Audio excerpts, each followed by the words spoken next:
thank everybody for coming along. As you know that we made various public announcements in respect of connectivity, and of course connectivity, we talk about both internet connectivity, mobile phone, telephone connectivity, and of course radio and also television.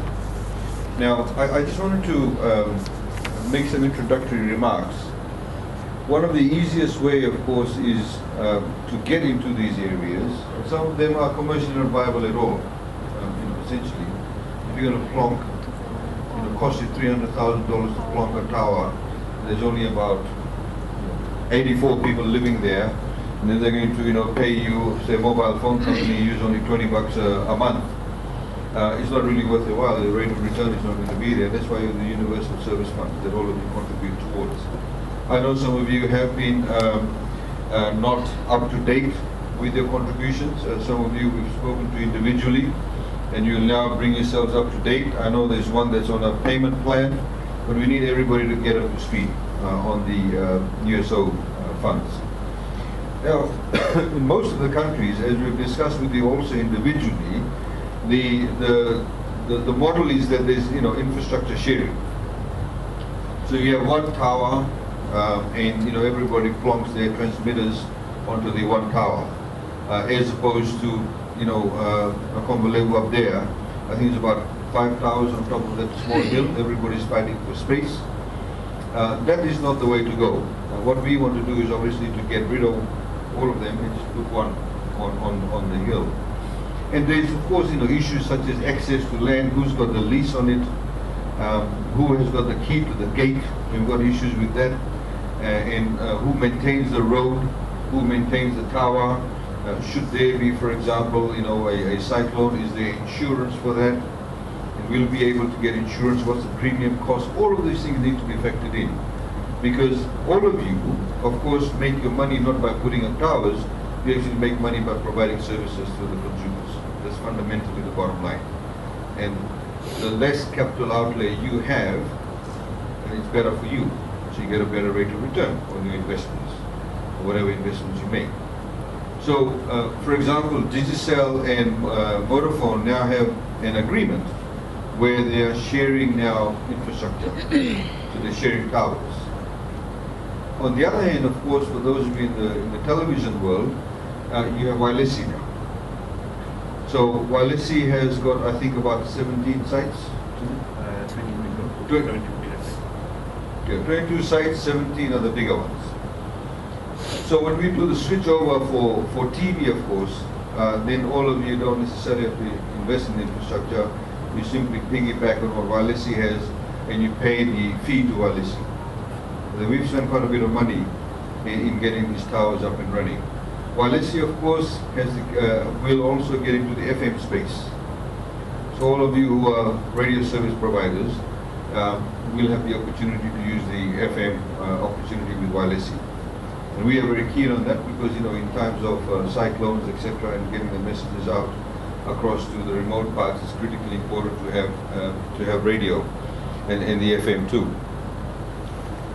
We did not choose to go around the model of actually legislating and forcing people to, have one tower. Because people in Fiji generally, what we found in some of the aspects of where they've done businesses for a long time on their own, find it a bit hard to get together very quickly.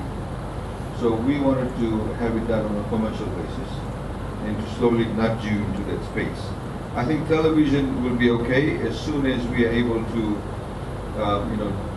get Wailesi to do the commissioning of all the sites. There's some issues because there are people who cannot come over because of the COVID-19 situation, but hopefully we'll get over that very soon. However, there's also the opportunity for mobile phone companies also to piggyback on some of the Wailesi towers. And that will obviously give us a much better reach, better connectivity. And also for radio too. So what the idea of getting all of you together, and thank you all for coming, is to be able to map out. I know some of you have your own individual plans, mobile phone companies in particular, have their own individual plans. You then have, of course, the wireless towers. We can put transmitters in the wireless towers too. And then you've got the universal service funds that's available that government wants to utilize. So, you know, there's a combination of factors. Now, what I'd like us to do, and it cannot be all done today, is for you to at least embed that idea in your minds that it's basically a patchwork of work that needs to be carried out. You have your own individual sites, your individual capital outlay, that's what we have done, particular mobile phone companies. You have the wireless opportunity using their site, using their towers. You then have, of course, the universal service funds that can also be used. I mean, I was in Rotuma last week. Rotuma, Digicel is only there in Rotuma, using satellite, correct? It's costing what, $5 or something, 5 years a month. And even that does not cover the entire Rotuma, the island of Rotuma. It's only on one side where there is a tower. So if they are spending $5,000 US a month and just to connect Rotuma and half of Rotuma, then what can we do to defray some of those costs? I was there a few days before I got there. The wireless guys were there. All the satellite dishes got kind of bought even before the dishes landed. And they all said to me, we want the wireless the satellite dishes. Rotuma only has satellite, we can work with satellite. So with Rotuma, what can we do to put up another tower, to get the entire island covered? What can Digicel and Vodafone do in respect of getting the connectivity? And with the tower, can we get wireless dish and maybe do some repeaters along the island, rather than everybody having to buy a dish in itself? You know what I mean? So that's the kind of workshopping you need to do. It's very, very important, and I think for us, of course, is not just about getting everybody to be connected to voice and data for the sake of it, but also a lot of government services are now being rolled out. And we want people in the remote islands, in the low populated areas, to be able to access all those services. I want to be able to go online and do a title search, a company search. We could be asking everybody to, for example, register their business name before they start. It's no longer business license, we need to register their business name. How can they do that if there's no mobile broadband connectivity? We don't want some people to lose out as a result of that. The model around education is obviously turning, it's changing too. So we don't want some kids in some maritime area to lose out because the kids in Suva, have this fantastic connectivity. And that will create a lot of disequality within society itself. So, all of us need to be on the same page regarding that. So it'll take, a few days. As you can see, what the acting PS has highlighted, that we've done a lot of work in this respect. We of course have over about 1.4 million, 1.04 from World Bank. Yes, sir. 1.4. Yeah. The leftover funds from the World Bank. There was to connect the Wanolegu to the Southern Cross cable, building a pipe off the cable that comes from Samoa to Watuaga.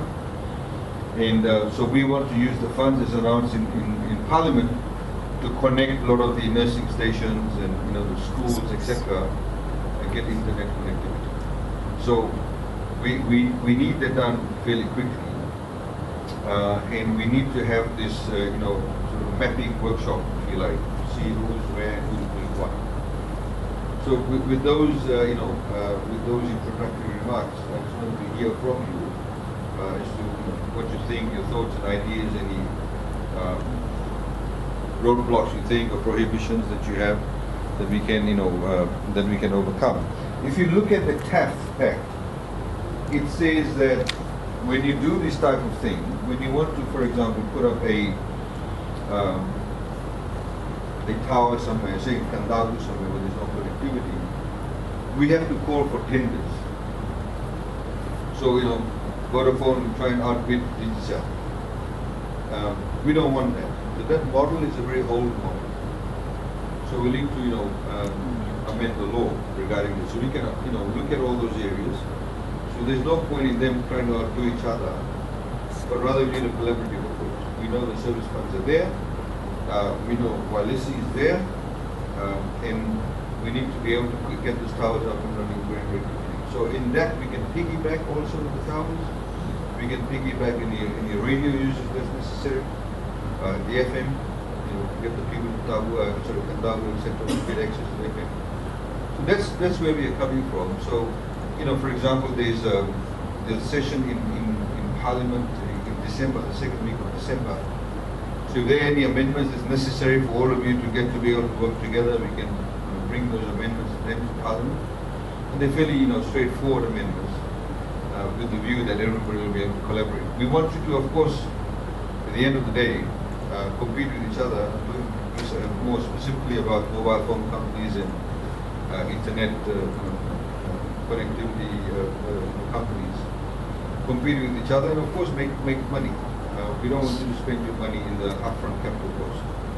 We'd rather that the lesser you have to spend upfront capital cost, the more benefits you can give to the consumers, the more margin you can make. So that's generally the idea behind it.